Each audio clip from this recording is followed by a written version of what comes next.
엄마, 그 집 팔아서 저 좀 살려주세요. 인생의 가을이 오면 우리는 모두 선택의 기로에 섭니다. 내가 평생 일궈온 것들을 끝까지 쥐고 있을 것인가, 아니면 사랑이라는 이름으로 기꺼이 건네줄 것인가.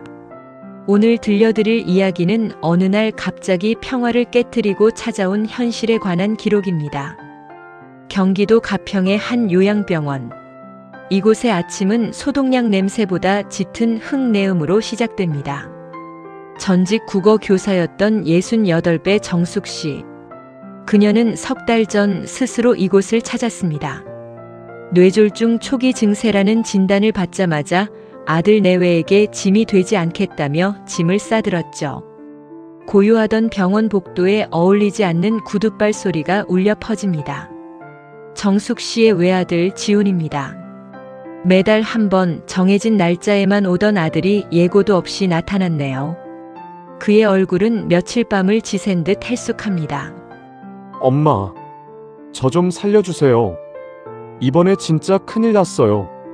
지훈아, 숨 좀 고르고 말해라. 무슨 일이니? 회사 공금이요. 친구놈 보증선계 잘못돼서 이번 달 안에 5억 안 메우면 저 간방 가요. 엄마, 제발요. 5억.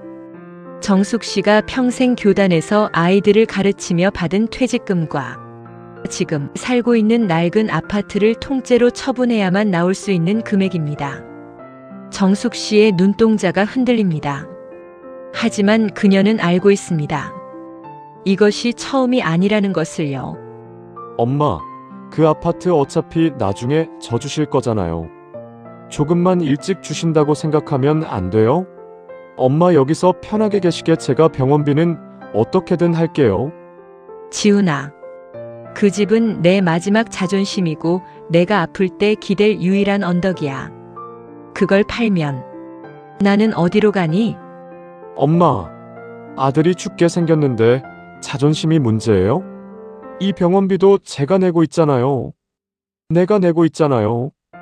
그 한마디가 정숙 씨의 가슴에 비수처럼 꽂힙니다. 사실 병원비의 절반은 정숙 씨의 연금에서 나가고 있었습니다. 하지만 아들에게 그 사실을 굳이 꺼내지 않았던 건 그것이 부모의 마지막 배려라고 믿었기 때문입니다. 이 광경을 지켜보는 또 다른 시선이 있습니다. 전직 중소기업 사장이자 이곳의 최고령 돈자랑꾼 이 박사입니다. 그는 이미 아들에게 모든 재산을 물려주고 이 병원에 유폐된 처지죠. 김 선생, 저놈 눈 좀 보라고. 저건 아들 눈이 아니라 굶주린 늑대 눈이야. 한번 고기 맛을 들인 늑대는 절대 제 발로 안 떠나는 법이지. 이 박사의 독설이 정숙 씨의 귓가에 맴돕니다. 자식은 부모의 등을 먹고 자란다던 노인들의 우스갯소리가 더 이상 농담으로 들리지 않습니다. 아들은 울며 돌아갔습니다. 내일 오전까지 답을 달라는 말을 남긴 채요. 4060 세대에게 자식은 나의 분신이자 내 생명보다 소중한 존재입니다. 하지만 그 존재가 나의 생존을 위협할 때 우리는 어떤 선택을 해야 할까요? 정숙 씨는 천천히 서랍에서 종이 한 장을 꺼냅니다. 그리고 떨리는 손으로 무언가를 적어 내려가기 시작합니다. 과연 그녀가 선택한 것은 아들의 인생일까요? 아니면 자신의 존엄일까요? 지훈아, 사랑한다. 그래서 엄마는 오늘 너를 버리려고 한다. 여러분이 만약 정숙 씨라면 그 인감 도장을 내어주실 수 있겠습니까? 효도라는 이름의 강요와 생존이라는 이름의 본능이 충돌하는 이곳. 다음 이야기에서 정숙 씨의 충격적인 결단이 공개됩니다. 효도의 유통기한은 어디까지인가? 효도에도 유통기한이 있을까요? 우리는 흔히 부모의 사랑은 끝이 없다고 말합니다. 하지만 그 끝없는 사랑이 자식의 자립을 가로막는 독이 된다면 그때도 사랑이라 부를 수 있을까요? 아들이 남기고 간 5억이라는 숙제 앞에서 정숙 씨의 밤은 유난히 길고 차갑습니다. 새벽 4시, 요양병원의 가장 어두운 시간입니다. 잠을 이룰 수 없던 정숙 씨는 복도 끝 창가에 앉았습니다. 그때 그림자 하나가 다가와 따뜻한 종이컵을 내밉니다. 이 박사입니다. 평소엔 돈 자랑만 하던 입술이 오늘따라 무겁게 닫혀 있네요. 잠이 올 리가 있나. 자식 놈이 제 목숨줄을 엄마 목에 걸어놓고 갔는데 박사님은 어떻게 하셨어요? 그때 아드님이 공장 넘겨달라고 했을 때요. 나야 뭐 애비가 이거 안 해주면 죽는다는 소리에 눈 딱 감고 도장 찍어줬지. 그게 내 사랑인 줄 알았어. 근데 말이야 김 선생, 도장 찍어준 그날부터 나는 애비가 아니라 돈 나오는 ATM이 되더라고. 이 박사의 고백은 정숙 씨의 심장을 서늘하게 훑고 지나갑니다. 모든 걸 내어준 부모에게 돌아온 건 따뜻한 안방이 아니라 이곳 요양병원의 작은 침대 하나였습니다. 이 박사의 아들은 공장을 팔아치운 뒤 단 한 번도 면회를 오지 않았습니다. 정숙 씨는 기억합니다. 1년 전 아들 지훈이 자신을 이 병원으로 모시겠다고 했을 때를요. 아들은 말했습니다. 엄마, 거기가 공기도 좋고 프로그램도 잘 되어 있대요. 며느리 눈치 보지 말고 편하게 쉬세요. 엄마, 요즘 누가 부모님 직접 모셔요? 그게 서로한테 더 민폐예요. 제가 비용은 다 낼 테니까 걱정 마시고요. 그때는 그 말이 참 고마웠습니다. 자식 앞길 막지 않는 세련된 엄마가 된 것 같아 뿌듯하기도 했죠. 하지만 오늘에서야 깨닫습니다. 아들의 그 친절한 제안 뒤에는 어머니의 자산을 온전히 보전해 두었다가 자신이 필요할 때 꺼내 쓰려는 치밀한 계산이 깔려 있었다는 사실을요. 아침이 밝았습니다. 정숙 씨는 서랍 깊숙한 곳에서 통장 몇 개를 꺼냅니다. 평생 분필 가루 마셔가며 모은 연금 통장, 그리고 죽을 때까지 팔지 않겠다고 다짐했던 아파트 문서. 아들은 지금쯤 휴대폰만 쳐다보며 엄마의 연락을 기다리고 있겠죠. 내 아파트를 팔면 저 웃음이 지켜질까? 아니면 또 다른 빚더미가 저 웃음을 삼켜버릴까? 정숙 씨는 병원 원무과를 찾았습니다. 그리고 자신이 내고 있던 병원비 명세서를 다시 확인합니다. 아들은 자신이 다 내고 있다고 생색을 냈지만 실제로는 정숙 씨의 연금 자동이체 비율이 훨씬 높았습니다. 아들은 효도조차 엄마의 돈으로 하고 있었던 겁니다. 정숙 씨는 이제 난관에 봉착했습니다. 아들을 살리자니 자신의 마지막 생존권이 사라지고 자신을 지키자니 아들이 감옥에 갈지도 모른다는 공포가 목을 조여옵니다. 하지만 그때 정숙 씨의 눈에 들어온 것이 있습니다. 병원 담벼락을 타고 올라가는 담쟁이 덩굴입니다. 혼자 서지 못하면 결국 다 같이 말라 죽는구나. 그녀는 결심했습니다. 아들을 진정으로 사랑한다면 이번만큼은 그의 손을 잡아주어선 안 된다는 것을요. 그것은 정숙 씨에게 죽음보다 더 큰 용기가 필요한 일이었습니다.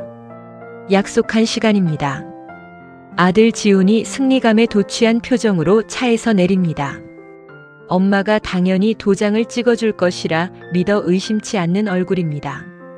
하지만 정숙 씨의 손에는 인감 도장 대신 작고 낡은 수첩 하나가 들려 있습니다.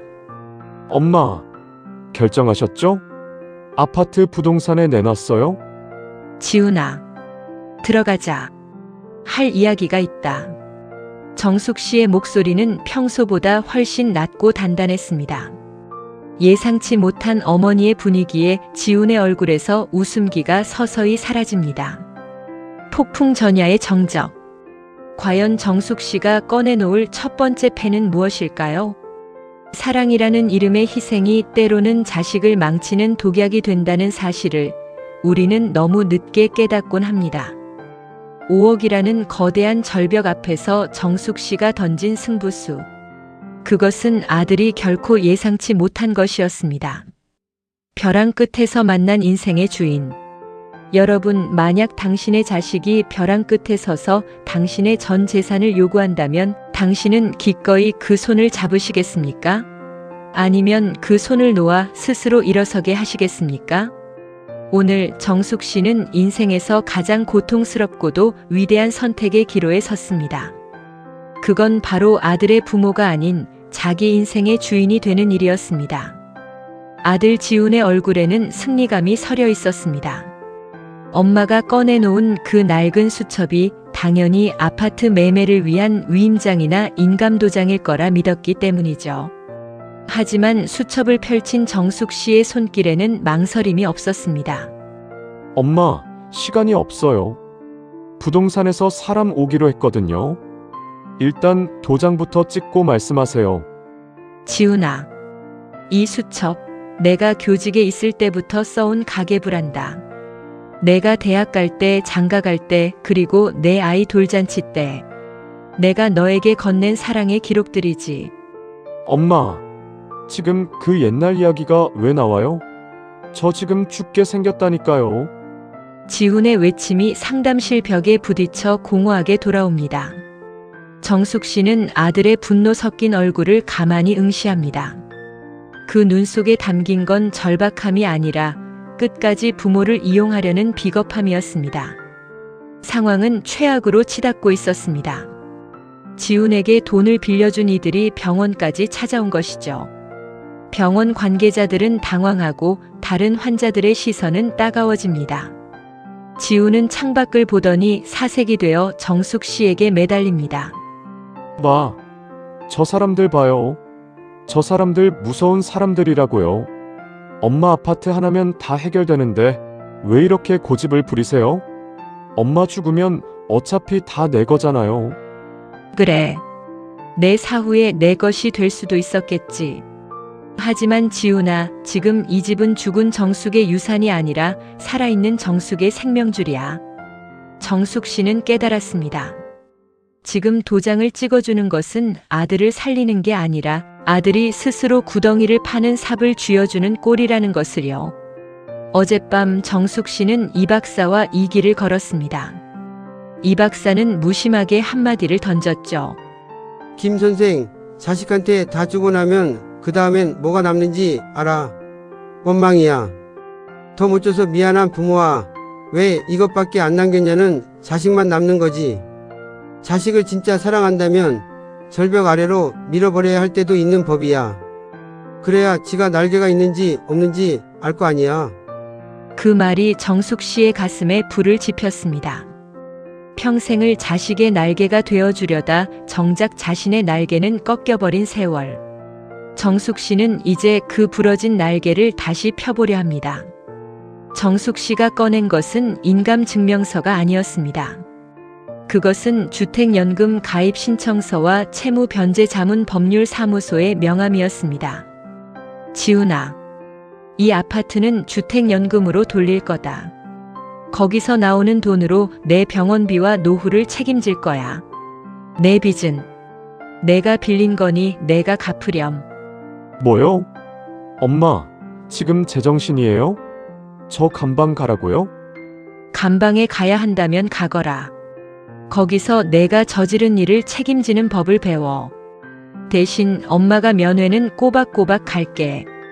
내가 죗값을 다 치르고 나오면 그때 이 수첩에 적힌 대로 내가 다시 일어설 수 있는 진짜 방법을 같이 고민해보자. 지훈은 짐승 같은 비명을 지르며 상담실을 뛰쳐나갔습니다. 문이 닫히는 소리가 병원을 울립니다. 정숙 씨는 그 자리에 주저앉아 참았던 숨을 토해냅니다. 홀로 남겨진 방. 정숙 씨의 어깨가 가늘게 떨립니다. 자식을 사지로 몰아넣었다는 죄책감, 그리고 생전 처음 느껴보는 기묘한 해방감이 동시에 밀려옵니다. 한국 사회에서 엄마라는 이름으로 살며 단 한 번도 가져보지 못했던 나만의 공간과 나만의 선택. 절망의 끝에서 그녀는 비로소 자신의 이름을 찾았습니다. 하지만 아들의 분노는 여기서 끝이 아니었습니다. 병원을 나선 지훈이 향한 곳은 어디일까요? 그리고 정숙 씨의 이 독한 선택은 정말 정답이었을까요? 부모라는 이름의 굴레를 벗어던진 정숙 씨. 그녀의 결단은 곧 거대한 폭풍이 되어 돌아옵니다. 다음 챕터 사랑하기 때문에 거절합니다에서 그 충격적인 뒷이야기가 이어집니다. 사랑하기 때문에 거절합니다. 여러분, 진정한 용기란 무엇일까요? 소중한 사람의 부탁을 들어주는 것일까요? 아니면 그 사람을 위해 모질게 손을 뿌리치는 것일까요? 우리는 사랑이라는 이름으로 자식의 응석을 권리로 만들어주곤 합니다. 오늘 정숙 씨는 그 치명적인 대물림을 끊어내려 합니다. 가장 아픈 곳을 도려내는 외과 의사의 마음으로 말이죠. 병원을 뛰쳐나갔던 지훈이 다시 돌아왔습니다. 이번엔 혼자가 아닙니다.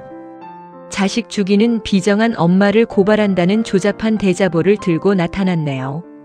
병원 앞은 순식간에 아수라장이 됩니다.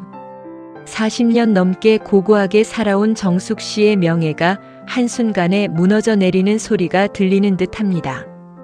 여러분, 이 병원에 있는 제 어머니 좀 보세요. 아들이 죽게 생겼는데 돈 아까워서 나 몰라라 하는 분입니다. 이게 선생질하던 사람의 본 모습이에요. 멀리서 이 광경을 지켜보는 정숙 씨의 손이 떨립니다. 자식의 입에서 나온 비수가 가슴에 박힙니다. 하지만 그녀는 피하지 않습니다. 오히려 흐트러진 옷매무새를 가다듬고 천천히 아들 앞으로 걸어갑니다. 지훈아, 그 종이 내려놓거라. 내가 무너뜨리고 있는 건 내 명예가 아니라 내가 마지막으로 기댈 수 있는 내 어머니의 품이란다. 품? 돈도 안 내놓으면서 무슨 품이에요? 엄마 아파트만 팔면 다 해결된다고요. 왜 그렇게 이기적이에요? 내가 이기적이라서 안 파는 게 아니야. 너를 사랑하기 때문에 너를 범죄자로 만들지 않으려고 안 파는 거란다. 지금 그 돈을 주면 넌 또다시 남의 돈을 우습게 알고 또다시 누군가에게 기댈 궁리만 하겠지. 그건 사랑이 아니라 사육이야. 정숙 씨의 말 한마디 한마디가 차가운 공기를 가릅니다. 지우는 멍해집니다.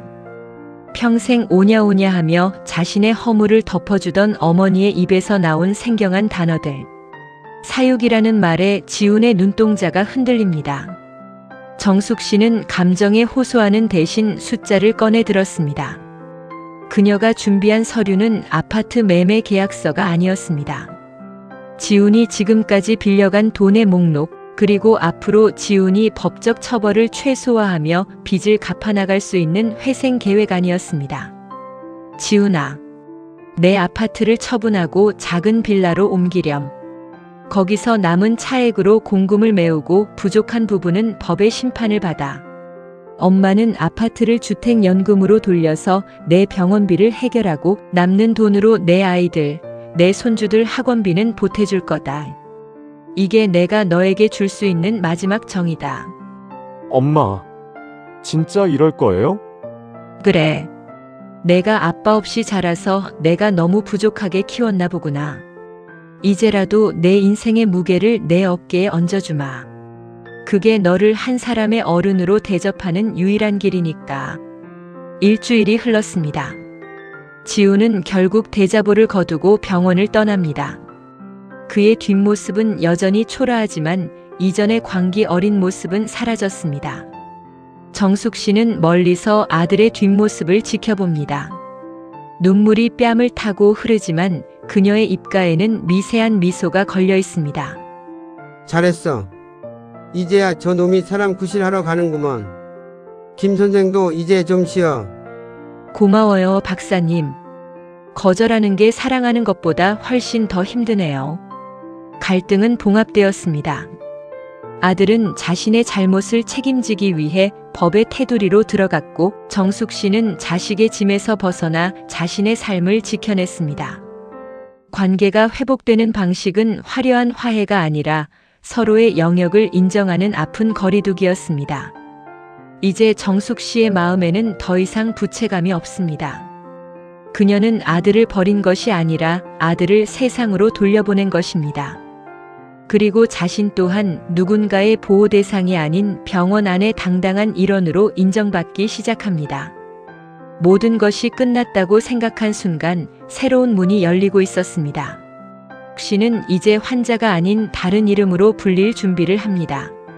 하지만 그녀의 앞길에 또 다른 뜻밖의 인연이 기다리고 있을 줄은 꿈에도 몰랐죠. 거절은 끝이 아니라 새로운 관계의 시작입니다. 자식의 손을 놓아준 뒤에야 비로소 마주보게 된 두 사람. 정숙 씨의 인생 2막은 이제부터 진짜 시작입니다. 다음 마지막 장에서 그녀가 찾은 진정한 행복의 실체를 확인해 보세요. 숲은 혼자 서서 함께 울창하다. 여러분, 우리는 평생 누군가의 무엇으로 살아갑니다. 누구의 아내, 누구의 엄마, 그리고 누구의 상사로 말이죠. 하지만 그 모든 껍데기를 벗어던졌을 때 마지막까지 남는 진짜 내 이름은 무엇일까요? 오늘 정숙 씨는 요양병원의 차가운 복도 끝에서 인생에서 가장 찬란한 자신의 이름을 다시 불러보려 합니다. 햇살 요양병원의 아침이 달라졌습니다. 환자복 차림의 어르신들이 삐뚤빼뚤한 글씨로 무언가를 적고 있네요. 그 중심에 정숙 씨가 서 있습니다. 환자복 위에 정갈한 가디건을 걸친 그녀는 이제 더 이상 아픈 노인이 아닙니다. 치매로 이름을 잊어가는 동료 환자들에게 세상을 다시 가르치는 선생님입니다. 자, 어르신들. 여기 적힌 글자를 소리내어 읽어보세요. 이 글자는 우리가 가슴속에 품고 온 그 계절의 이름입니다. 봄. 봄이네요, 선생님. 내 이름 석자는 까먹어도 이 글자는 참 예뻐요. 정숙 씨의 목소리에는 생기가 넘칩니다. 주택연금을 신청하고 경제적 독립을 선언한 뒤 그녀는 병원 원장을 찾아갔습니다. 자신이 가진 재능을 기부하고 싶다고 말이죠. 병원비는 국가가 준 연금으로 내고 남은 시간은 자신의 의지로 채우는 살. 이것이 정숙 씨가 그토록 갈구하던 존엄한 노후였습니다. 주말 면회 시간. 문이 열리고 한 남자가 들어옵니다. 아들 지훈입니다. 그는 결국 다니던 직장을 그만두고 자신의 과오를 책임지기 위해 작은 물류 창고에서 일을 시작했습니다. 거칠어진 손마디와 검게 그을린 얼굴. 하지만 어머니의 아파트를 가로채려던 시절보다 훨씬 눈빛이 맑습니다. 엄마, 이번 달 월급 탔어요. 큰 돈은 아니지만 이건 엄마 좋아하시는 작과자랑 용돈 조금이에요. 고생했다, 지훈아. 돈보다 내 얼굴에 비친 그 당당함이 나에겐 가장 큰 선물이다. 엄마가 그때 제 손 안 잡아주셨으면 저 아마 평생 엄마 탓만 하며 살았을 거예요. 이제야 제가 진짜 어른이 된 것 같아요. 두 사람 사이에는 더 이상 돈 이야기도 원망의 말도 오가지 않습니다. 억지스러운 효도가 아니라 한 인간으로서 마주하는 존중이 그 자리를 대신합니다. 사랑하기 때문에 거절했던 정숙 씨의 모진 마음이 결국 아들을 사지에서 건져 올린 구명줄이 된 셈입니다. 이 박사가 곁으로 다가와 툭 사과 하나를 건넵니다. 그는 여전히 자식들이 오지 않지만 더 이상 남의 자식 면회 소식에 귀를 세우지 않습니다. 대신 정숙 씨가 가르치는 한글 교실의 만년 반장이 되어 제2의 인생을 즐기고 있죠. 김 선생, 저기 나무들 좀 봐. 저렇게 멀찍이 떨어져 있으니까 서로 햇볕도 잘 받고 바람도 잘 통하잖아. 엉켜 있으면 다 같이 병드는 법이야. 맞아요, 박사님. 숲은 멀리서 보면 하나지만 가까이서 보면 다들 자기 뿌리로 버티고 서 있는 거더라고요. 우리 인생도 그런 것 같아요. 두 노인의 웃음소리가 가평의 노을 속으로 번져갑니다. 요양병원은 더 이상 인생의 막다른 골목이 아닙니다. 누군가에게는 반성문이 되고 누군가에게는 새로운 시작의 일기장이 되는 곳. 정숙 씨는 이곳에서 비로소 엄마라는 무거운 짐을 내려놓고 김정숙이라는 울창한 나무가 되었습니다.